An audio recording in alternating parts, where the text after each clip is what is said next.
rahala rakatoro holeke rehala marahazana dalanke brehe lekara hala mahaseke brelo roho. ஒரு நிமிஷம் நீங்கள் எல்லா வாயத்திறது கேளுங்க. பரிசுத்தாவியானவரை உங்களோடு பேசும்படியாய் நீங்கள் கேளுங்கள். ஓ ரிமானா ஹாஷே கே ரே ப்ளா ப்ரஹா சே லஹா ஓரஹா கோ ரே மாட்டே லேக்ரோ ப்ளேரே நேதே ஷேகே ரே ஓலம் ப்ரஹா ஜி கோலம் ப்ரஹா ஜி நெமாட்டோ லேப்ரே. ஓ நீர் பேசும் ஆண்டவரே, நீர் எங்களோடு இடைப்படும், நீர் பேசும், நீர் எங்களை பலப்படுத்தும், நீர் தாவே சாவுக்கு ஏதுவான இந்த சரீரத்தை நீர் உயிர்ப்பியும் ஆண்டவரே. உண்மையே நம்பியிருக்கிறோம், உண்மை இல்லாமல் எங்களால் ஒன்றும் செய்ய இயலாது. அப்பா, வந்திருக்கிற ஒவ்வொரு பிள்ளைகளையும், வாலிப பிள்ளைகள், குழந்தைகள் எல்லாம் உடைய கரத்துல கொடுக்கிறோம்.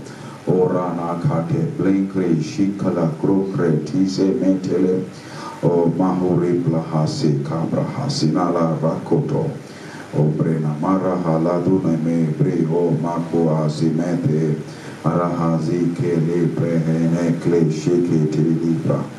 உண்மையே நம்பியிருக்கிறோம் அப்பா. உண்மை இல்லாமல் எங்களால் ஒன்றும் செய்யலாது, உண்மை இல்லாமல் எங்களால் ஒன்றும் செய்யலாது. பரிசுத்தாவியானவர் நீர் எங்களுக்கு உதவி செய்கிறதற்காக நன்றி சொல்கிறோம். We give you all glory and honor, Father. In Jesus' name, Amen. Amen. நம்மளுடைய அந்த கடனில்லா செழிப்பு அப்படிங்கிறதுல எபேசியர் 2 தேவனுடைய வீட்டார் அந்த வசனம் வாசிங்க. அங்கே உங்களுக்கு வசனம் வாசிக்கிறதுக்கு அங்கே ஒரு மைக் இருக்கு, அந்த மைக்கை யூஸ் பண்ணுங்க. எபேசியர் 2:19-20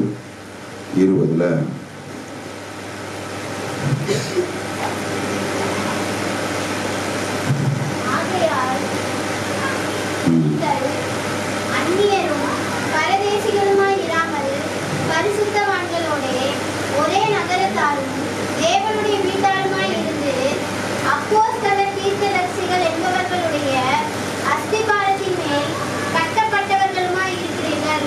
அதற்கு இயேசு கிறிஸ்து தாமே மூலைக்கல்லாய் இருக்கிறார்.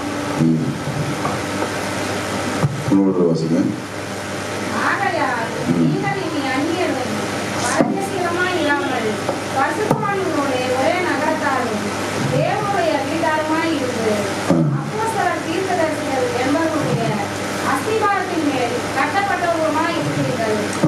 இயேசு கிறிஸ்து தாமே மூலைக்கல்லாய் இருக்கிறார். ஆமென், ஆமென். இப்போ நம்ம தியானிச்ச ஒரு பகுதி, ஒரே ஒரு பகுதி எடுத்து நாங்க உட்கார்ந்து தியானிச்சோம். நீங்கள் யாரா இருக்கிறீர்களா? தேவனுடைய வீட்டார். இந்த சிந்தனைகளை பரிசுத்த ஆவியானவர் என்ன பண்ணட்டும், அதை வெளிச்சமாய் மாற்றட்டும், மனசுக்குள்ள அதை வெளிச்சமாய் மாற்றட்டும். உதாரணத்துக்கு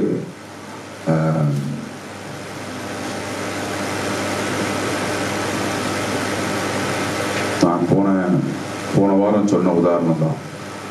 அந்த உதாரணத்தையும் நம்ம திருப்பியும் அப்படியே பார்ப்போம். கலாக்கா பெண்கள் நலத்துறை மந்திரியா ஆயிட்டாங்கன்னு வச்சுக்கோங்க. மந்திரி எம்எல்ஏ ஆகிறாங்க, மந்திரி ஆகிறாங்க. மந்திரி வீட்டில் எப்பொழுதும் என்ன இருக்கும், 2-3 எஸ்கார்ட்டு, காரு, போலீஸு, அது இதுன்னு சொல்லி ஒரே ஒரு பவர்ஃபுல்லான வீடாக இருக்கும். மந்திரி வீட்டில்ன்னு சொன்னால் அது தன்னால் ஓரளவுக்கு அடங்கும். இப்போ நீங்கள் இப்போ மந்திரி வீடுங்கிறதுனால நீங்கள் ரோட்டில் நடந்து போகும்போது உங்களுக்கு என்ன இருக்கும் எப்பொழுதுமே மனசில்? மந்திரி வீட்டு ஆட்கள், மந்திரி வீட்டு இருக்குமா? இல்லை. அதனால தான் நிறைய பேர் எங்கேயாவது போய் பேசும்போது என்ன சொல்லுவாங்க, நான் யாரும் தெரியுமா, நான் யாரும் தெரியும், எங்கள் அப்பா யாரும் தெரியுமா, வந்து ஃபோன் பண்ணவா, அந்த மாதிரி டைலாக்லாம் வரும். அந்த மாதிரி டைலாக்லாம் ஏன் வருது? ஏன்னா அவங்களுக்கு பின்னாடி என்ன இருக்குது, அவங்களுக்கு பின்னாடி ஒரு பவர் இருக்குது, பவர் அத்தாரிட்டி இருக்குது, ஒரு செல்வ செழிப்புக்கான ஒரு இது இருக்குது, ஒரு என்ன சொல்றது, ஒரு அதிகாரம், ஒரு தகுதி, ஒரு அந்தஸ்து, ஒரு நிலை சமுதாயத்தில் ஒரு. ஸோ குழந்தைங்க ரோட்டில் போகும்போது எப்படி தான் போவோம், ஆத்திருப்பாங்க. என்னை ஒருத்தனை என்ன முடியாது, என்னை யாரும் இந்த கான்சியஸ்னஸ், அதாவது இந்த மனநிலை இருக்கு இல்லையா, மனநிலை. இப்போ இந்த வசனத்தை பாருங்க. இந்த வசனம் சொல்லுது, நாம் யாராம்? தேவனுடைய வீட்டாரா இருக்கிறோமா? அப்போ தேவனுடைய நாங்க நேற்று படிச்சுட்டு இருக்கும்போது, நாங்க நேற்று ரொம்ப நல்லா நிறைய டைம் எடுத்து இதை படிச்சுட்டு இருந்தோம். தேவனுடைய வீட்டாரா இருக்கும் போது நம்மளுடைய சொந்தக்காரர்கள், சொக்காரர்கள், மாமன் மச்சான் எல்லாம் யாரு அப்படிங்கிற அந்த பாயிண்ட நம்ம படிச்சுட்டு இருந்தோம். யாரா இருக்கும்? நம்ம மாமன் மச்சான், நம்ம கூப்பிடுற, நம்ம கூட தோளோடு தோல் உரசுகிற ஆட்கள் யாரு? இப்போ உதாரணத்துக்கு, இப்போ கிதியோன் வீட்டுல நம்ம தம்பி விளையாண்டுட்டு இருந்தா யாரோட தோல் உரசுவான்? யாரோட? கிதியோனோட இடிச்சுட்டு போவான். இப்போ நம்ம கிச்சன்ல இப்போ நீங்க எல்லாம் போறீங்க, இப்போ அக்கா சமைச்சிட்டு இருக்காங்க அப்படின்னா சுதாக்கா நடந்து போனா யாரோட தோல் உரசும்? கலாக்காவோட தோல் உரசும். அந்த சைடு போகும்போது கொஞ்சம் நவடு, இந்த சைடு போகும்போது. அப்போ நம் தோள்கள் யாரோடு உரசி கொண்டிருக்கு அப்படிங்கிறத பார்த்துட்டு இருந்தோம். தேவனுடைய வீட்டார், நம்மளுடைய கான்சியஸ்னஸ், அந்த மனசுல தேவனுடைய வீட்டார் அப்படிங்கும் போது உங்களுக்கு என்ன தோணுது? யாரோடு உங்களுடைய தோள்கள் உரசும்? யாருடைய வாழ்க்கையோடு உங்களுடைய வாழ்க்கையை நீங்கள் பங்கு போடுறீங்கன்னா யாருடைய வம்சாவளியில வரீங்க? யாரு கூட எல்லாம் உங்களுக்கு உறவு இருக்கு? உங்களுடைய உறவு யாரு? இன்னொரு இதுல சொன்னா, நம்ம கூட்டம் எது? வசனம் சொல்லுது, தேவனுடைய வீட்டார்.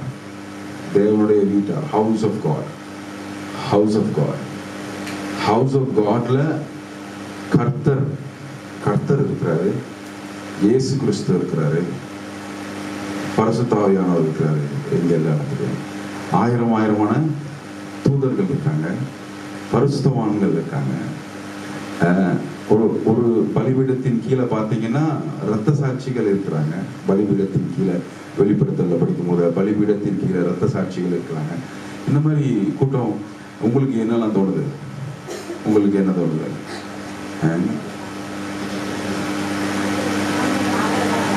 ஆபிரகாம் இருக்காரு. ஆபிரகாம் கூட நம்ம யாராயிட்டோம்? நாம வசனத்தை வாசித்து வசனத்துல இருந்து வாழும் பொழுது நாம ரெகுலரா பார்த்துக்கிட்டு இருக்கிற நம்மளுடைய காரியங்களை காட்டிலும் எது உண்மையா இருக்கு? ஆபிரகாம் நமக்கு சோஃபால உட்கார்ந்து இருக்காரு. நம்ம ஹால்ல சோஃபால, தேவனுடைய வீட்டுல நாம இருக்கிறோம். ஹால்ல சோஃபால யார் உட்கார்ந்துருக்கா? ஆபிரகாமும் ஈசாக்கும் யாக்கோவும், அந்த நம்ம மாமாவாகிய தாவீது மாமாவும், ஆபிரகாம் தாத்தாவும், யோசேப்பு பெரிய தாத்தா, சின்ன தாத்தா, இவங்க எல்லாம் நமக்கு யாரா இருக்காங்க? சொந்தக்காரங்க, சொக்காரங்க, மாமா, மச்சான் அப்படின்னு சொல்ற எல்லா கூட்டமும் எங்க இருக்குது? பெரிய பெரிய பலவான்கள், கர்த்தருக்காக நின்று ஜெயித்த பலவான்களுடைய குடும்பத்துல நம்மளை கொண்டு போய் இயேசு கிறிஸ்து சேர்த்திருக்காரு. இதைத்தான் நம்ம ரோமர்ல படிக்கிறோம். பிதாவோடு நம்மளை, ரோமர் 5 முதல் 2-3 வசனம் படிச்சீங்கன்னா, பிதாவோடு நம்மளை ஒப்புரவாக்கினார், சமாதானத்தை உண்டு பண்ணினார்.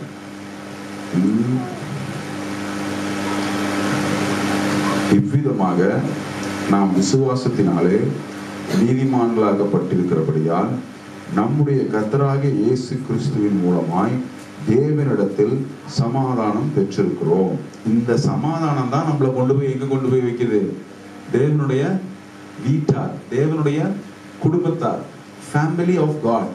இப்போ நம்ம இப்போ நம்ம உங்க குடும்பத்தை பத்தி சொல்லுங்க, நீங்க எங்க இருக்கீங்க அப்படின்னா, சில நேரத்துல நம்ம எங்க குடும்பத்துல ஆபிரகாம், எங்க தாத்தா இருக்காரு, எங்க தாத்தா ஆபிரகாம், நேச்சுரலாவே நம்ம இப்படி பேசி பழகணும். இதை காட்டிலும் இது உண்மை. இப்போ நம்ம ஒரு ஒரு ஒன்று சொல்றோம் இல்லையா, நம்ம ஒன்று நினைச்சிட்டு இருக்கோம்ல. உதாரணத்துக்கு இப்போ நம்ம நம்ம குடும்பத்துல எப்போ பார்த்தாலும் நம்மளுடைய யாராலும் ஒரு சகோதரர் தண்ணி அடிச்சுட்டு சண்டை போட்டுக்கிட்டோ அல்லது கெட்ட வார்த்தை பேசிக்கிட்டோ அப்படி இருக்கும்போது நமக்கு குடும்பம்னா இது ஞாபகம் வரக்கூடாது. எது ஞாபகம் வரக்கூடாது? இந்த மாதிரி போராட்டம், வறுமை, இருட்டு, கசகசப்பு இது இல்லை நம்மளுடைய குடும்பம். உண்மையான குடும்பம் எங்க இருக்குன்னா இதுதான். எது வசனத்துல சொல்லப்பட்டிருக்கிற குடும்பம் தான். என்ன குடும்பம்? உண்மையான குடும்பம். உங்களுக்கு அந்த கேள்வி கேட்டோன்னா உங்களுக்கு ஞாபகத்துல வர வேண்டியது என்னதுன்னா, ஆபிரகாமும் ஈசாக்கும் செல்வந்தர்களுமாய் அமர்ந்திருக்கிற சோஃபால உங்களை கொண்டு போய் உட்கார வச்சதுனால யாரோட தோல் உரசுது? இப்போ ஆபிரகாம் நம்மளுடைய விசுவாச தகப்பனாகிய மூத்த தாத்தாவோட உட்கார்ந்து தோல் உடைச்சிட்டு இருக்கு. அவரு எப்படிப்பட்டவர், இவர்கள் எல்லாம் எப்படிப்பட்டவர்கள், இவர்களுடைய சுவாபங்கள் எல்லாம் எப்படிப்பட்டவைகள் அப்படிங்கிறத நம்ம படிக்க படிக்க படிக்க படிக்க நம்மளுடைய குடும்பத்தினுடைய சுவாபங்கள் எல்லாம் எப்படிப்பட்டவைகள் அப்படிங்கிறது நமக்கு. அதனாலதான் வசனத்தை படிச்சு படிச்சு என்ன பண்ணுங்க, உங்களுடைய மனதை புதிதாக்குங்கள். யதார்த்தமா பார்த்துக்கிட்டே இருந்தோம்னா இதெல்லாம் நம்மளை ஒரு பக்கம் இழுத்துக்கிட்டே இருந்துச்சுன்னா, இவைகளையெல்லாம் நம்மளை இழுக்க விடாமல் நாம உண்மையான குடும்பம் என்னன்னு சொல்லி இப்போ பாருங்க. ஆதியாகமம் 14:16, 17.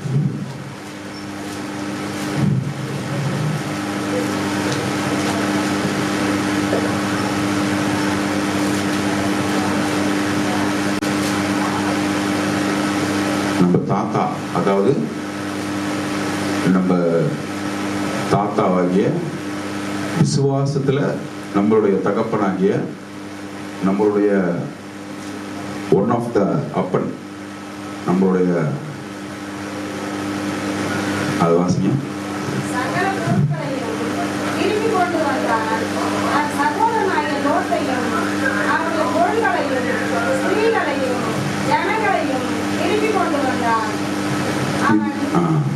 இதுதான் அந்த ராஜாக்கள்கிட்ட இருந்து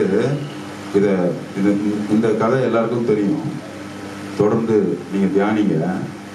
ஒரு 4-5 ராஜாக்கள் சேர்ந்து என்ன பண்றாங்க, நம்ம தாத்தாவுடைய இன்னொரு சின்ன தாத்தாவை புடிச்சிட்டு போயிடுறாங்க. அவர் யாரு? லோத்துடைய நம்ம பாட்டி, நம்ம மனைவி, அந்த லோத்துடைய மனைவி நமக்கு பாட்டிய அப்புறம் உள்ள மிச்சம் இருக்கிற எல்லா பாட்டிகளையும் எங்க பண்றாங்க, புடிச்சிட்டு போயிட்டாங்க. நம்ம மூத்த தாத்தாவுக்கு என்ன ஆயிடுச்சு, செய்தி போய் சேருது, இந்த மாதிரி சின்ன தாத்தாவை தூக்கிட்டு போயிட்டாங்க. இத்தனைக்கும் நம்ம தாத்தா எங்க போயிருக்கிறாரு? சொந்த ஊர்ல இல்ல, சொந்த ஜனத்து மத்தியில இல்ல. நம்ம தாத்தாக்கு அங்க இருக்கிறதெல்லாம் என்னதான்? கர்த்தரும் நம்ம தாத்தா கூட இருக்கிற வேலையாட்கள் தான். நம்ம தாத்தா உடனே என்ன பண்ணல. நான் இப்ப எதுக்கு சொல்லிட்டு இருக்கேன்னா, நம்ம குடும்பத்தாருடைய சுவாபங்கள், நம்ம குடும்பத்தாருடைய குணாதிசயங்கள், நம்ம குடும்பத்தாரு உலகத்துல எப்படி ரியாக்ட் பண்றாங்க, எப்படிப்பட்ட குடும்பத்தை நாம் சேர்ந்தவர்கள் அப்படிங்கிறதுக்காக நான் இதை சொல்லிட்டு இருக்கேன். உடனே தாத்தா என்ன பண்றாரு, ராஜாக்கள் அங்க ஆண்டு கொண்டிருக்கிற ராஜாக்களை இவர் என்ன நினைக்கல, ராஜாக்களா, ஐயோ அப்படியா, நம்மளால ஒண்ணும் பண்ண முடியாதுப்பா, நம்மளே எங்க வந்திருக்கோம், வேற ஒரு தேசத்துல வந்திருக்கோம், பரவாயில்ல, லோத்து தானே, சின்ன தாத்தா போனா அவன் ஏற்கனவே கொஞ்சம் மோசமான அவன் போறான்னு நம்ம தாத்தா உடல. நம்ம தாத்தா உடனே என்ன பண்றாரு, 314 பேர் வீட்டுல ட்ரெயின் ஆன வேலைக்காரங்களை கூட்டிட்டு போயிட்டு அடிச்சு எல்லாத்தையும் என்ன பண்றாரு, திருப்பி அந்த வசனம் தான் பாக்குறோம், எல்லாவற்றையும் திருப்பி கொண்டு வந்தார். எதுக்கு சொல்றேன்னா, தாத்தாமார்கள் நம்மளுடைய அப்பன்மார்களுடைய குணாதிசயங்கள், தேவனுடைய வீட்டார் அப்படின்னு சொல்லும் போது யாரெல்லாம் அங்க இருக்கா அப்படிங்கிறத பாக்குறோம். இப்போ நம்ம ஈசாக்கு 26:12-13 பாருங்க. ஆதியாகமம் 26. ஈசாக்கு அந்த தேசத்திலே விதைத்தார். கர்த்தர் அவனை ஆசீர்வதித்ததினால் அந்த வருஷத்தில் 100 மடங்கு பலன் அடைந்தான். அவன் ஐஸ்வர்யவானாகி வரவர விருத்தி அடைந்து மகா பெரியவனானான். அவன் காட்டு மந்தையும் மாட்டு மந்தையும் அநேக பணிவிடைக்காரரும் இருந்தபடினாலே பெலிஸ்தியர் அவன் பேரில் பொறாமை கொண்டு அவன் தகப்பனாகிய ஆபிரகாமின் நாட்களில் அவனுடைய வேலைக்காரர் வெட்டின துறவுகள் எல்லாம் தூத்து மண்ணினால் நிரப்பி போட்டார்கள்.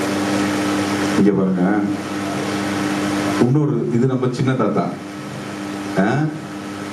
ஒரு குடும்பத்துல ஒருத்தரும் யாரும் இல்ல சோட கிடையாது. குடும்பத்துல ஒருத்தரும் யாரும் இல்ல பலவீனர்களா இல்ல. எல்லாருமே தேவனுக்கு ஏற்ற தேவனுக்கான வைராக்கியம் உள்ளவர்களாய் இருக்கிறாங்க. இவர் பாருங்களேன், பஞ்ச காலத்துல யாரு போய் வித விதைப்பா? பஞ்ச காலத்துல வித விதைக்கணும்னா என்ன வேணும்? மழைக்கு முன்னாடி தைரியம் வேணும். ஏன்னா பஞ்ச காலத்துல போய் வித விதைக்கணும்னா கர்த்தர் மேல ஒரு நம்பிக்கை வேணும் இல்லையா?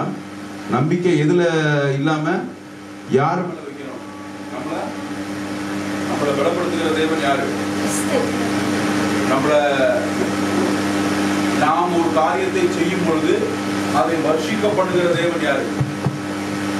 வர்ஷிக்கப்படுகிறவர் கர்த்தர். அதை உயிர் பெற செய்கிறவர் கர்த்தர். அப்படிங்கிற ஒரு விசுவாசம் இருந்தா தான் என்ன பண்ண முடியும்? பஞ்ச காலத்துல, பஞ்சகாலம் அப்படிங்கும் போது நமக்கு பெருசா நமக்கு பஞ்சம்னா பெருசா புரியறது இல்லை இல்லையா? பஞ்சம், ஏன்னா நம்ம பெருசா பஞ்சத்தை பார்த்தது இல்லை, அதனால நமக்கு பஞ்சம் புரியாது. வறட்சியின் உச்சம். நான் பல ஆண்டுகள், உதாரணத்துக்கு ஒரு பஞ்சகாலம் நம்ம வேதத்துல இருந்து புரிஞ்சுக்கலாம் அப்படின்னா, நம்ம ராஜாக்கள்ல படிக்கும் போது இஸ்ரவேல்ல பஞ்சம் உண்டாயி அவங்க எல்லாத்தையும் சாப்பிட்டு முடிச்சு, கழுதை எல்லாம் சாப்பிட்டு முடிச்சு கடைசியில எங்க வந்துட்டாங்க? பஞ்சத்துல. இன்னைக்கு உன் குழந்தைய ராஜா கிட்ட பஞ்சாயத்து போகுது. என்ன பஞ்சாயத்து போகுது? பஞ்சத்தின் உச்சம் பாருங்க. என்ன பஞ்சாயத்து போகுது? நேத்து என் குழந்தைய சாப்பிட்டாச்சு, இன்னைக்கு அவ குழந்தைய கொடுக்கறேன்னு சுக்கா போடுறேன்னு சொல்லியிருந்தா. ஆனா சுக்கா போடுறதுக்கு ஒத்துக்க மாட்டேங்கா, குழந்தைய கொண்டு ஒளிச்சு வச்சுட்டா. ராஜா இதை கேட்ட உடனே என்ன பண்ணிட்டான்? சட்டையை கிழிச்சிட்டு பூமியில மண் எடுத்து தலையில போட்டுட்டு உட்காந்துட்டான். ஆண்டவா, இதை என்னைய கேட்க வச்சுட்டியே சாமி அப்படின்னு சொல்லிட்டு. கேட்க முடியுமா? இதை கேட்க முடியுதா? பஞ்சாயத்தே என்ன போகுது? கம்ப்ளைண்ட் என்ன போகுது? அவ குழந்தைய கொடுக்க மாட்டா, ஒளிச்சு வச்சுக்கிறா, கொடுக்க சொல்லு. மனிதர்களுடைய மனநிலை எங்க வீழ்ச்சி பாருங்க. எந்த ஒரு எவ்வளவு கொடுமையா இருந்தா, அதான் பஞ்சத்தினுடைய கொடுமை. பாக்குற இடமெல்லாம் வறட்சியாய் காஞ்சி போய் ஒண்ணுமே முளைக்காத நிலையில இருக்கும் பொழுது நம்ம தாத்தா என்ன பண்றாப்ல? விவசாயம் பண்றாப்ல. பஞ்ச காலத்துல இப்படிப்பட்ட குடும்ப நபர்களை உள்ளவர்கள் தான் யாரு? நாம. எங்க திரும்பினாலும் நம்ம குடும்பத்துல யார்தான் இருப்பா? இப்படிப்பட்ட பலவான்கள் இருப்பாங்க. அப்ப நம்ம தாத்தாக்கு என்ன புரியுது? ஈசாக்குக்கு என்ன புரியுது? உலகம் பூமி என்ன சொல்லுது அப்படிங்கிறது இல்ல மேட்டரு இல்ல. எதுதான் கன்சிடர் பண்ணணும்? கர்த்தர் நமக்கு எப்படிப்பட்டவரா இருக்கிறார் அப்படிங்கறதான் கன்சிடர் பண்ணணும்.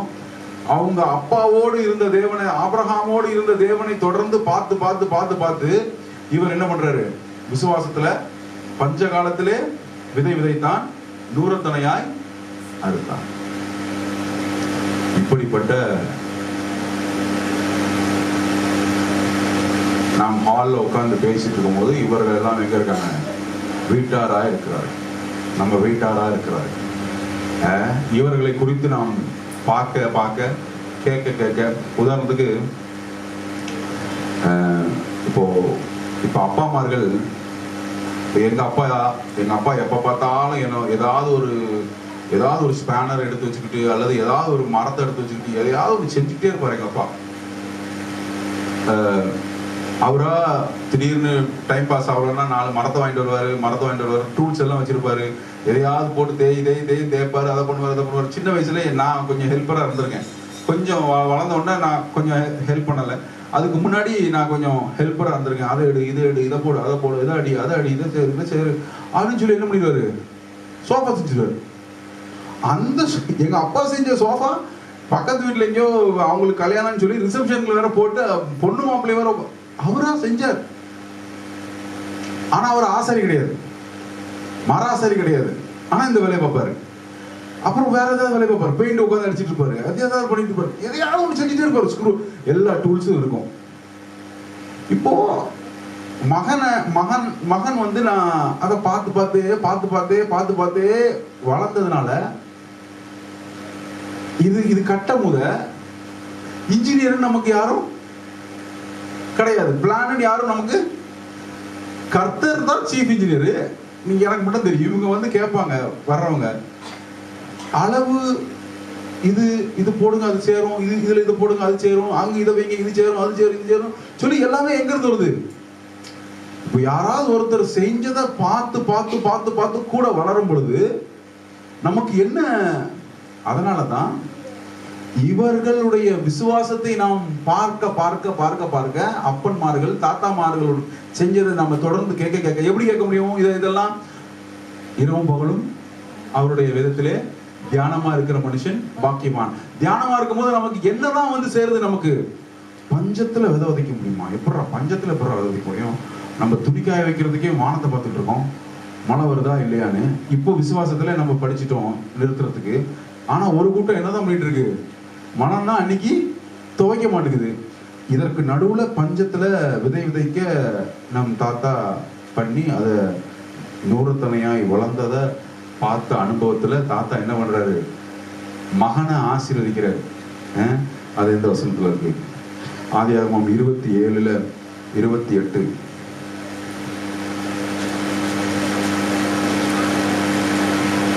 இதெல்லாம் நேர்த்திகளை கத்த தியானிக்கிறது இருக்காரு. பூமியின் கொள்கையும் கொடுத்து மிகுந்த தானியத்தையும் திராட்சை ரசத்தையும் தந்தருள்வாராக. இங்க பாருங்களேன், அதாவது ஆபிரகாம் கூடயே பெரிய தாத்தா கூட வளர்ந்த சின்ன தாத்தா, இவரு ஐசக்குடைய வாழ்க்கையில அவருடைய கர்த்தரோட நடந்த அனுபவத்துல இவர் விசுவாசத்தை எங்க கொண்டு கடத்துறாரு, மகன் கிட்ட கடத்துறாரு. யாருகிட்ட? யாக்கோபு கிட்ட. யாக்கோபை ஆசீர்வதிக்கும் போது என்னன்னு சொல்லி ஆசீர்வதிக்கிறாரு? 27:28. தேவன் உனக்கு, இங்க பாருங்களேன், இந்த மாதிரி யோசிக்க முடியுமான்னு பாருங்களேன். ஆனா நம்ம தாத்தாவுடைய சிந்தனைக்குள்ள இது ஓடுது. ஏன்னா பஞ்சத்துல விதைச்சு 100% அறுவடைய பார்த்த தாத்தாங்கிறதுனால மகன்கிட்ட என்ன சொல்றாரு, கிதியோன் படி,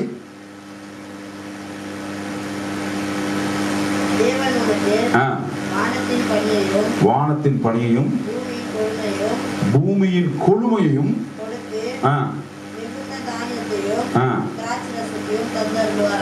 ஆனா நம்ம தாத்தாவோடு போராடுனது என்ன போராடுச்சு? வந்து தாத்தாவுடைய வாழ்க்கையில வந்து என்ன போராடுச்சு?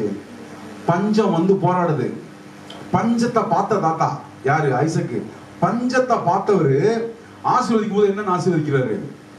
பூமியின் கொழுமையையும் அப்படிங்க வர முடியும். பூமியின் கொழுமையையும். இவங்க இருந்தது வனாந்தர ஏரியா, டெசர்ட் பிளேஸ், வனாந்தர ஏரியா. அதனால அடிக்கடி அங்க என்ன வரும், இது பஞ்சம் வரும். இவங்க எங்க பண்ணுவாங்க, அவங்க அப்பா ஆபிரகாம் எகிப்துக்கு போய் அங்க இருந்து கொஞ்சம் லூட் பண்ணுவாரு. அப்பவே அவரு எகிப்துக்கு போய் ஒரு பஞ்சாயத்தை பண்ணுவாரு. அந்த பஞ்சாயத்துல அவருக்கு என்னதான் வரும்? ஆசீர்வாதம் தான் வரும். பூமியின் கொழுமையும். எல்லாரும் சொல்லுங்களேன், இது வந்து நம்மளுடைய வாழ்க்கையில இது தீர்க்கதரிசி வர்ஷினி எடுத்த வசனம் நேற்று. ஏன்னா நான் ரொம்ப ஸ்ட்ராங்கா விசுவாசிக்கிறேன், பரிசுத்த ஆவியானவர் எல்லாரையும் கொண்டு பேசுவாருன்னு நான் ரொம்ப ஸ்ட்ராங்கா விசுவாசிக்கிறேன். நேற்று நம்ம படிச்சுட்டு இருக்கும் போது ஒவ்வொருத்தரை குறிச்சு படிங்கன்னு சொல்லும் போது, ஆபிரகாம் ஒருத்தர், ஈசாக்கு ஒருத்தர், யாக்கோபுக்கு ஒருத்தர்னு போய் படிக்கும் போது வர்ஷினி இந்த வசனத்தை எடுத்துச்சு. தேவன் உனக்கு வானத்து பனியையும் பூமியின் கொழுமையும் கொடுத்து மிகுந்த தானியத்தையும் திராட்சரசத்தையும் தந்தருவாராக. இப்படி பேசுகிற இதை எதிர்பார்க்கிற, ஏன்னா ஒண்ணு நம்ம பேசுறோம்னா அது என்ன பண்றோம், எதிர்பார்க்கிறோம்னு அர்த்தம் இல்லையா? இப்படி எதிர்பார்க்கிற குடும்பத்தார்கள் உள்ள தேவனுடைய வீட்டில நம்ம என்ன பண்ணிட்டு இருக்கோம், உட்கார்ந்துட்டு இருக்கோம். இதை நாம் அனுபவத்திலையும் பார்த்திருக்கோம். வானத்தின் பனி. அப்போ நம்ம தாத்தாக்கு என்ன அனுபவம் இருந்திருக்கு, என்ன புரிஞ்சிருக்கு? ஏடா பனி நமக்கு, அதோட ஒரு ரிலேஷன்ஷிப் வைக்கிறார் பாருங்க. இப்போ பொதுவா இந்த உலகத்துல இருக்கிற காரியத்தோட நம்ம தூரமா இருக்கிறது என்னது? சாபம். சாபம் என்ன பண்ணுது? ஐயோ அது நடக்குமா நடக்காதான் தெரியாதே, அது நமக்கு பூமி நமக்கு கடி தருமா கடி தராதான் தெரியாதே அப்படிங்கிறது என்னது? சாபம். ஆனா எப்போ ஒரு மனுஷன் இந்த கர்த்தரோட ரிலேஷன்ஷிப்ல வர்றானோ அவன் என்ன சொல்றான்? வானத்தின் பனியும் எந்து, பூமியின் கொழுமையும் எந்து. எந்துனா உந்து. நான் என்ன பண்றேன்? ஆசீர்வதிக்கிறேன். பக்கத்துல இருக்கவங்க பார்த்து இந்த ஆசீர்வாதம் பண்ணுங்க பாபு. வானத்தின் பனியையும், பக்கத்துல யாராவது இருந்தாங்களோ அவங்கள பிடிச்சி சொல்லுங்க, பர்பஸ்ஃபுல்லா சொல்லுங்க. வானத்தின் பனியையும் பூமியின் கொழுமையும் கொடுத்து மிகுந்த திராட்சரசத்தை அல்லேலூயா தந்தருவாராக. ஆமென் ஆமென். இப்படி பேசுற ஒரு கூட்டம் என்ன கூட்டம்? சொந்தக்காரன் சொக்காரன் மாமன் மச்சான்லாம் இப்படிதான் பேசிக்கிட்டு இதை கண்டார்கள். இப்போ இந்த ஆசீர்வாதத்தை கேட்டு இந்த ஆசீர்வாதத்துல இருக்கிற குடும்பத்துல இருந்து போன யாக்கோபு என்ன பண்றாரு? வெறுமையா திரும்பி வரல. அவருக்கு பிரச்சனை திருப்பியும் எதுதான் வேலை பார்க்குது? இயற்கையும் சர்வ காண்பவைகளும் காணாதவைகளும் யாக்கோபுக்காக வேலை பார்க்குது. என்ன வேலை பார்த்துச்சு? யாக்கோபு எல்லாரும் ஒரு போராட்டத்தோட போராடி ஜெயிக்கிறாங்க. இந்த குவாலிட்டியை நம்ம பார்க்கணும். ரோமர் 5:3 படிங்க. ரோமர் 5:3 படிங்க.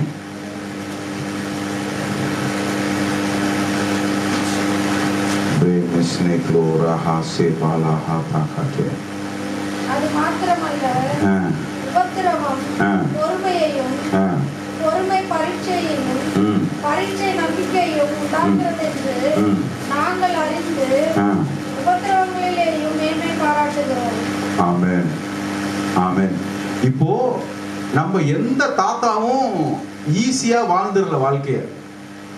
ஆபிரகாம் 99 வரைக்கும் குழந்தை இல்லாம 100வது வயசுல குழந்தைய பெற்றுக்கொள்கிறார். வாழ்க்கை ஈஸியா இல்ல, டஃப்பா இருக்குது. ஆனா என்ன பண்றாரு? கர்த்தருக்காக நிக்கிறாரு. கர்த்தர் என் தேவன் நல்லவர் அப்படின்னு நிக்கிறாரு. நின்னு ஒன்னொன்னா ஜெயிக்கிறாரு. ஈசாக்கு சாதாரணமா ஈசாக்கோட பஞ்சாயத்து பண்றாங்க. ஆபிரகாம் தோண்டின கிணத்தை என்ன பண்றாங்க இவனுங்க மூடி விட்டு போறானுங்க. ஈசாக்கு இருந்த ஏரியா சுத்தி யாரு? அயலான்கள்.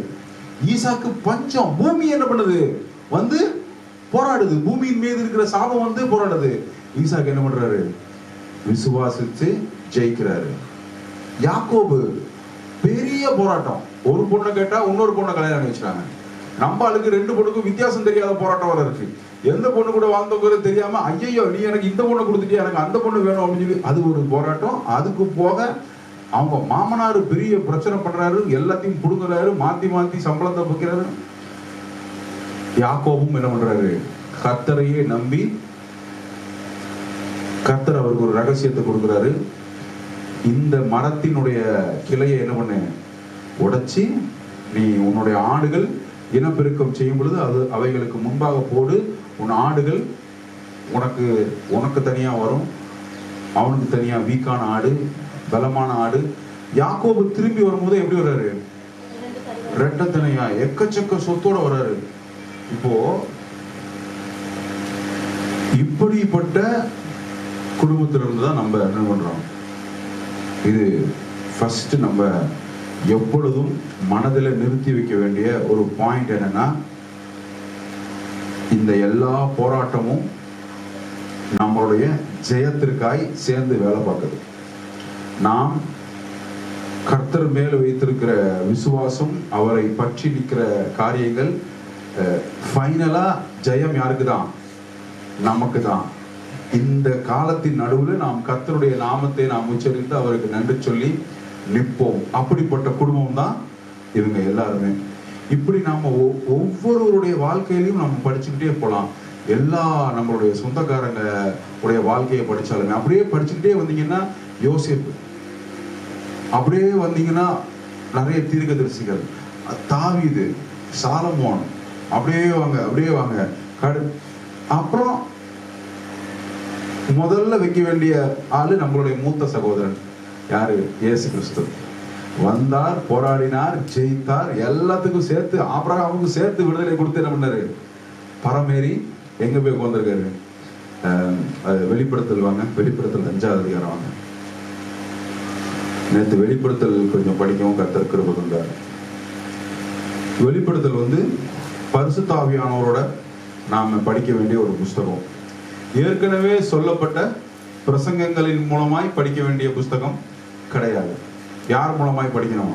பரிசுத்த ஆவியானவர் மூலமா ஃப்ரெஷ்ஷா படிக்கணும். ஏற்கனவே சொல்லப்பட்ட பயங்கரமான பிரசங்கங்களோட மனசுல வச்சுக்கிட்டே படிச்சா என்னதான் வரும்? பயமும் நடுக்கமும் தான் வரும். ஆனா அதுல பாருங்களேன், ஒரு முதல் 10 வசனம் படிங்க. 5ஆவது அதிகாரத்துல முதல் 10 வசனம் படிங்க. எழுதப்பட்டு 7 முத்திரைகளால் முத்திரிக்கப்பட்டிருந்த ஒரு புஸ்தகத்தை சிங்காசனத்தின் மேல் வீற்றிருக்கிறவருடைய வலது கரத்திலே கண்டேன்.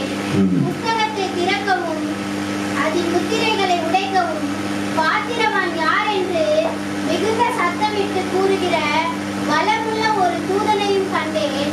வானத்திலாவது பூமியிலாவது பூமியின் கீழாவது ஒருவனும் அந்த புஸ்தகத்தை திறக்கவும் அதை பார்க்கவும் கூடாதிருந்தது. ஒருவனும் அந்த புஸ்தகத்தை திறந்து வாசிக்கவும் அதை பார்க்கவும் பாத்திரவனாக காணப்படாததினால் நான் மிகவும் அழுதேன். அப்பொழுது மூப்பர்களில் ஒருவன் என்னை நோக்கி, நீ அழ வேண்டாம், இதோ யூத கோத்திரத்து சிங்கமும் தாவீதின் வேருமானவர் புஸ்தகத்தை திறக்கவும் அதன் 7 முத்திரைகளையும் உடைக்கவும் ஜெயம் கொண்டிருக்கிறார் என்றான். அப்பொழுது இதோ அடிக்கப்பட்ட வண்ணமாய் இருக்கிற ஒரு ஆட்டுக்குட்டி சிங்காசனத்திற்கும் 4 ஜீவன்களுக்கும் மூப்பர்களுக்கும் மத்தியிலே நிற்க கண்டேன். அது 7 கொம்புகளையும் 7 கண்களையும் உடையதாய் இருந்தது. அந்த கண்கள் பூமி எங்கும் அனுப்பப்படுகிற தேவனுடைய 7 ஆவிகளையாகும். அந்த ஆட்டுக்குட்டியானவர் சிங்காசனத்தின் மேல் உட்கார்ந்தவருடைய வலது கரத்தில் இருந்த புஸ்தகத்தை வாங்கினார். அந்த புஸ்தகத்தை அவர் வாங்கின போது அந்த 4 ஜீவன்களும் 24 மூப்பர்களும் தாங்கள் தங்கள் மண்டலங்களையும் பரிசுத்தவான்களுடைய ஜபங்களாகிய தூபவர்க்கத்தால் நிறைந்த பொற்கலசங்களையும் பிடித்துக் கொண்டு ஆட்டுக்குட்டியானவருக்கு முன்பாக வணக்கமாய் விழுந்து, தேவரீர் புஸ்தகத்தை வாங்கவும் அதில் முத்திரைகளை உடைக்கவும் பாத்திரராய் இருக்கிறீர். ஏனெனில் நீர் அடிக்கப்பட்டு சகல கோத்திரங்களிலும் பாஷைக்காரரிலும் ஜனங்களிலும் ஜாதிகளிலும் இருந்து எங்களை தேவனுக்கென்று உங்களுடைய ரத்தத்தினாலே மீட்டுக் கொண்டு எங்கள் தேவனுக்கு முன்பாக எங்களை ராஜாக்களும் ஆசாரியர்களும் ஆக்கினீர். நாங்கள் பூமியிலே அரசாள்வோம் என்று புதிய பாட்டை பாடினார்கள்.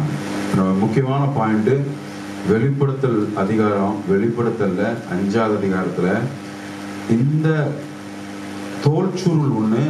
தோல் சுருள்னா நம்ம லாங்குவேஜ்ல டாக்குமெண்ட். பத்திரம். பத்திரம் எப்படிப்பட்ட பத்திரம்? 7 முத்திரைகள் இடப்பட்ட பத்திரம். யூத கலாச்சாரத்துல முத்திரையினுடைய நம்பரை பொறுத்து பத்திரத்தினுடைய இம்பார்ட்டன்ஸ் ஜாஸ்தியாகும்.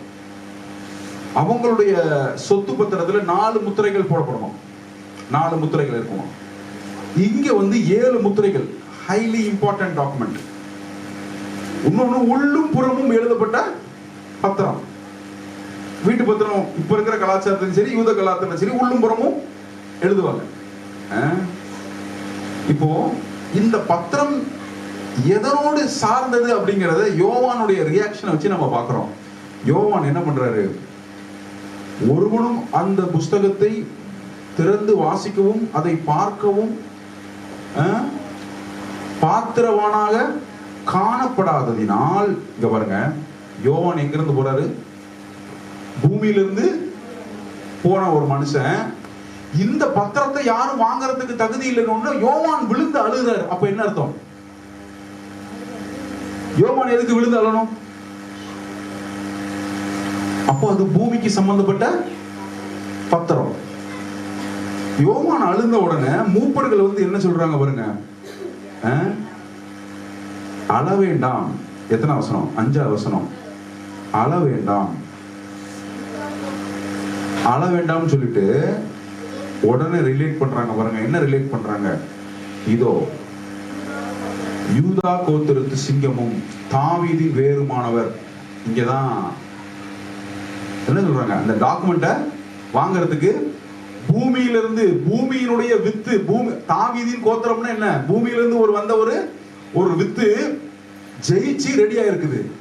அந்த டாக்குமெண்ட்டை யாரு தகுதி இல்லாம, பூமிக்கு மேலும் பூமிக்கு கீழும் வானத்திலும் எவனுமே அந்த டாக்குமெண்ட்டை வாங்குறதுக்கு தகுதி இல்லாம இருக்கும் போது யூதா கோத்திரம் ரெஃபரன்ஸ் என்ன கொடுக்குறாங்க பாருங்க? தாவீதின் வேர்.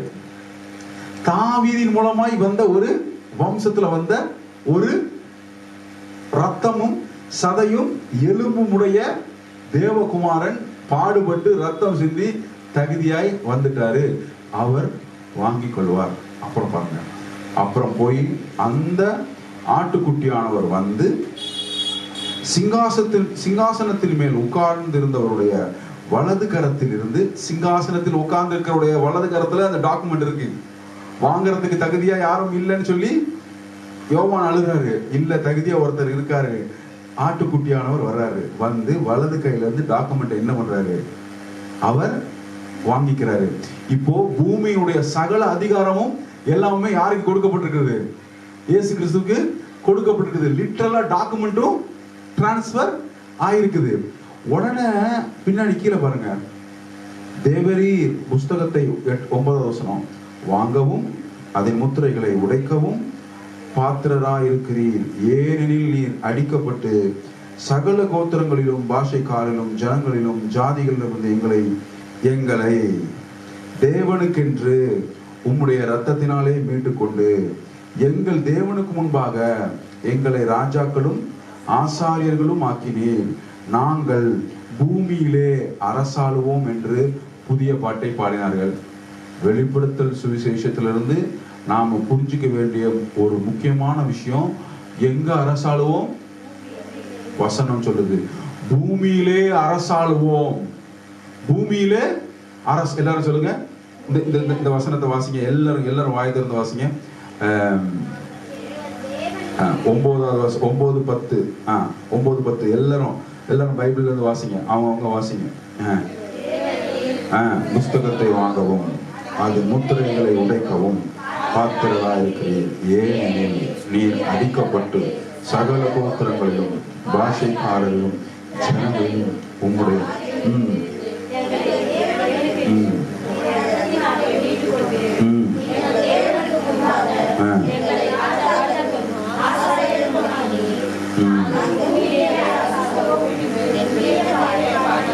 ஆமென், ஆமென், ஆமென், ஆமென். இந்த வசனம் அப்படியே ஆகுவதாக. வெளிப்படுத்தல் சுவிசேஷத்தை படிக்கிறவன், வாசிக்கிறவன், கேட்கிறவன் ஆசீர்வதிக்கப்பட்டவன் சொல்லிட்டு ஆரம்பத்திலே இந்த சுவிசேஷத்துல யோவான் எழுதுறாரு. இப்போ நம்ம ஐசக் தாத்தா ஆசீர்வதிச்ச ஆசீர்வாதத்தை பாருங்களேன். தேவன் வானத்தின் பணியையும் பூமியின் கொழுமையும் உனக்கு என்ன பண்றாரு? இது எதனுடைய வெளிப்பாடு? ஆளுகையுடைய. எவனுக்கு ஆளுகை இருக்கோ அவன் தான் என்ன பண்ண முடியும்? பங்கு போட்டு கொடுக்க முடியும். சோ நேற்று நாங்க பார்த்த ஃபைனல் பாயிண்ட் என்னன்னா, இப்படிப்பட்ட குடும்பத்தை சேர்ந்த நாம் கடன் வாங்கலாமா? அதான் நம்ம நேற்று முதல்ல நம்ம யாருன்னு புரிஞ்சுக்கணும். நமக்கு எதுக்கெல்லாம் ஆக்சஸ் இருக்குங்கிறத புரிஞ்சுக்கணும் இல்லையா? எதுக்கெல்லாம் ஆக்சஸ் இருக்கு? வானத்தின் பனிக்கு ஆக்சஸ் இருக்கு. வானத்தின் பனி தான் எது? பூமியில செழுமையை கொண்டு வருவதற்கு. நீங்க கோதுமை போட்டாலும், நீங்க நல்ல எருமை மாடுகளோ பசு மாடுகளோ நல்ல கொடுமையான காரியங்களை செய்தாலும் அது நல்லா செழிச்சு வர்றதுக்கு எதுதான் முக்கியம்? வானத்தின் பனியும் பூமியின் கொடுமையும். அதற்கே அதிகாரம் எங்க வந்துருச்சு? நம்ம தாத்தாக்கே புரிஞ்சிருச்சு. இப்போ நம்ம அதை விட பெட்டர் பிளேஸ்ல இருக்கோம். இயேசு மரித்து நம்மளை நீதிமான் லிஸ்ட்ல கொண்டு போய் வச்சு, நீதிமானுடைய இருதயத்தின் வாஞ்சை அவனுக்கு நிறைவேறும். நீதிமான் அப்படிங்கிற இடத்துல கொண்டு போய் வச்சு, பிள்ளை அப்படிங்கிற கொண்ட இடத்துல வச்சு அவரோட கூட அமர வச்சிருக்காரு. எல்லாம் பெஸ்ட் இடத்துல இருக்கோம். இப்ப நம்ம யாருன்னு புரிஞ்சுட்டு, இப்போ நம்ம சொந்தக்காரன் சொக்காரன் எவனாவது கடன் வாங்கி வாழ்ந்தானான்னு பார்க்கணும். நம்ம எப்படிப்பட்ட குடும்பம்னு சொல்லிட்டு நமக்கு புரியணும் இல்லையா? இவ்வளவு நேரம் நம்ம என்ன பண்ணோம்? நம்ம யாருன்னு பார்த்தோம். நம்ம தாத்தால இருந்து எடுத்துக்கலாம். ஆபிரகாம் யாருக்கிட்டையாவது போய் எனக்கு கொஞ்சம் கடனாய் இதை கொடு, நான் உனக்கு அதை நான் திருப்பி கொஞ்ச நாள்ல கொடுக்குறேன்னு சொல்லி நம்ம ஆபிரகாம் தாத்தாவோ ஐசக்கோ, அதுவும் பஞ்ச காலத்துல ஐசக்கு அவருக்கு என்ன புரிஞ்சிருக்குது? இந்த பூமி எனக்காய் வேலை பார்க்கும் அப்படிங்கிற காரியம் இவர்களுக்கு புரிஞ்சிருக்குது. விதைக்கிறாங்க, தைரியமா காலத்துக்கு வைக்கிறாங்க. யாக்கோபு, இந்த மாதிரி நம்ம எல்லா சொந்தக்காரங்க லிஸ்டையும் நம்ம எடுத்து படிக்கலாம். யாரும் என்ன பண்ணல, யாருக்கிட்டையும் போய் அந்த சிந்தனை, அந்த தாட் ப்ராசஸே அவங்களுக்கு என்ன இல்ல. இன்னொன்னு, இப்போ நம்ம தாத்தா எப்படி ரியாக்ட் பண்ணாருன்னு பார்ப்போம். ஆதியாகமம் 14:21 படிங்க. ஆதியாகமம் 14:21. அல்லேலூயா.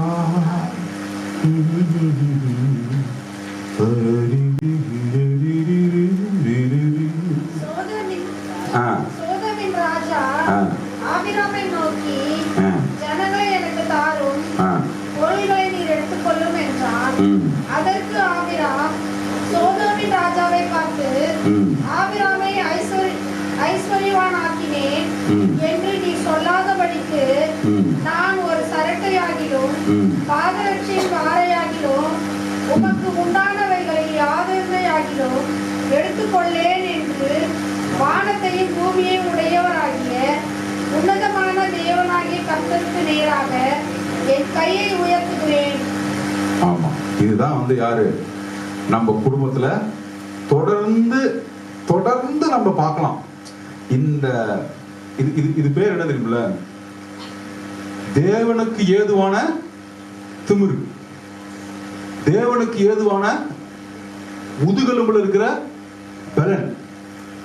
ராஜா சொல்றான், ஆக்சுவலா அவன் ராஜா அப்படின்னு போட்டிருக்குது. அதனால அவன் ராஜாவுக்கு ஏதுவான உடையிலையும், ராஜாவுக்கு ஏதுவான கம்பீரத்திலும், ராஜாவுக்கு ஏதுவான அந்த ரதத்திலையும் இருந்திருப்பான்னு நம்ம வச்சுப்போமே. நீ என்ன சொல்றான்? நீ என்ன பண்ணு, பொருளை எடுத்துக்கோ அப்படிங்கிறான். டக்குன்னு நம்ம தாத்தா என்ன பண்ணிட்டாரு, குறுக்க போய் அதெல்லாம் முடியாது, பொருள் எல்லாம் எனக்கு என்ன பண்ணல, என்ன தேவையில்லை, எனக்கு தேவையில்லை, நான் என்ன பண்ண மாட்டேன், பாதரட்சையின் வார கூட என்ன பண்ண மாட்டேன், நான் எடுக்க மாட்டேன். இதுல நான் எந்த இடத்துல இருந்து வர்றேன்னா, தேவன் மேல எப்படிப்பட்ட ஒரு விசுவாசம் இருந்தா, தேவன் மேல எப்படிப்பட்ட ஒரு உறவும், அவர் எவ்வளவு உண்மை உள்ளவராய் ஆபிரகாமுக்கு தெரிஞ்சிருந்தா, ராஜா அவ்வளவு பொருளை நீ எடுத்துக்கங்கிறான். இதுதான் நம்ம குடும்பத்துடைய ஆட்டிடியூட். குடும்பங்களுக்குன்னு சில திமிரும், சில ஆட்டிடியூடும், சில சிந்தனை வடிவங்களும் குடும்பத்துக்குன்னு இருக்கும். சில குடும்பத்துல இருந்தா சில மாதிரி சிந்திப்பாங்க. அவங்களோட பிஹேவியர் எப்படி இருக்கும், ஒரு மாதிரி இருக்கும். உதாரணத்துக்கு இப்போ அம்பானி குடும்பத்துல இருந்து வந்தா அவங்களுடைய சிந்தனைகளும், அவங்களுடைய பேச்சும், அவங்களுடைய நடையும் உடையும் அது ஒரு மாதிரி இருக்கும். அது அவர்களுடைய செல்வத்தோடு என்ன பண்ணிருக்கு, கனெக்ட் ஆயிருக்கு. நாம் எப்படிப்பட்ட குடும்பத்தை சேர்ந்தவர்கள், நம்மளுடைய தாத்தா என்ன சொல்றாரு, அவர் சொல்ற ரீசன் பாருங்க, அது ரொம்ப முக்கியம். அந்த ரீசன் ரொம்ப முக்கியம். நீ ஆபிரகாமை ஐஸ்வர்யன் ஆக்கினா என்று சொல்லாதபடிக்கு என்ன ஆயிரும், ஆபிரகாமு சரிப்பா கொடு அப்படின்னு சொல்லிட்டாருன்னா அடுத்தது இந்த உலகத்துல மகிமை யாருக்கு போயிரும்? யார் எடுத்துப்பா மகிமைய? சோதம் வந்து நிப்பான், கை தூக்கி சோத்திரம் பண்ணும்போது சோதம் ராஜா வந்து நிப்பான். சோத்திரம் பண்ணு, சோத்திரம் பண்ணு, எனக்கு தான் நீ சோத்திரம் பண்ற. ஏன் சோத்திரம் பண்ற? ஏன்னா கொடுத்தது யாரு உனக்கு? உனக்கு நான் உன்னை ஐஸ்வர்யம் ஆக்கிறதுனால உன்னுடைய சோத்திரத்தெல்லாம் யார் எடுத்துப்ப? நம்ம எங்கேயாவது போய் கையெழுத்து போட்டு ஒரு கடனை வாங்கியிருந்தா நம் வாழ்க்கையில மகிமை அடைவது யாரு? அதுதான் அந்த லாஜிக் தான் நம்ம தாத்தா சொல்றாரு. நீ ஆபிரகாமை ஐஸ்வர்யம் ஆக்கினான் என்று சொல்லாதபடிக்கு எனக்கு நான் எடுக்க மாட்டேன். நான் என்னை ஐஸ்வர்யம் ஆக்குறது யாரு? நான் என் தேவனுக்கு நேராய் கரத்தை அவருடைய ஐஸ்வர்யத்துக்கு எதை காரணமா சொல்றாரு? என் தேவனுக்கு நேராய் நான் கரத்தை உயர்த்தினவன், என் தேவனை ஐஸ்வர்யவனாய் ஆக்கினவர்.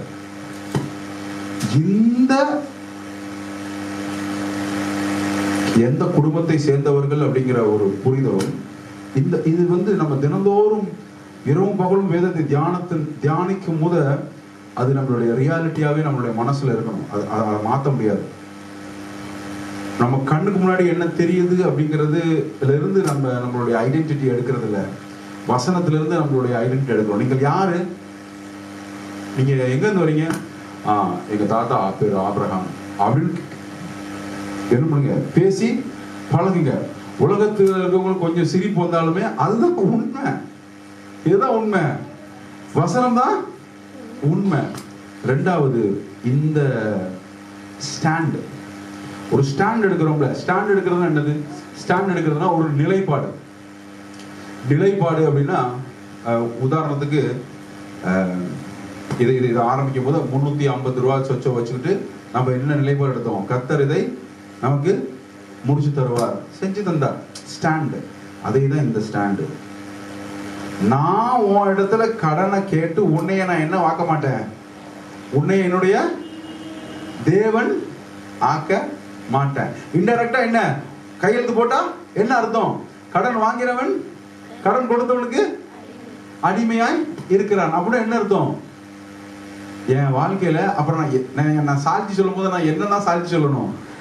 கத்தர் சொல்ல முடியாது. ஏன்னா கடனை யார்கிட்ட வாங்கியிருக்கோம்? இன்னொருத்தர்கிட்ட வாங்கியிருக்கோம். இவரால் நான் ஜீவித்துக் கொண்டிருக்கிறேன், இவர் எனக்கு தயவாய் எனக்கு ஒரு 20,000 கொடுத்தார், இவர் காட்டின தயவுனாலே என்னுடைய வாழ்க்கை ஓடிக்கொண்டிருக்கிறது, என்னுடைய வாழ்க்கையை ரன் பண்ற சிஸ்டம் கடனா இருக்கிறேன், என்னை சக்சஸ்ஃபுல்லா அடிமையாக்கினதுக்காய் நான் இவருக்கு நன்றி சொல்கிறேன் அப்படின்னு சொல்லிட்டு சாட்சி எப்படிதான் சொல்ல முடியும்? இப்படிதான் சொல்ல முடியும் இல்லையா? வசனத்தின்படி. ஒருவேளை ஆபிரகாம் இவர்கிட்ட காசை வாங்கி இருந்தாருன்னா என்னதான் சொல்லிக்க முடியும்? துதியும் மகிமையும்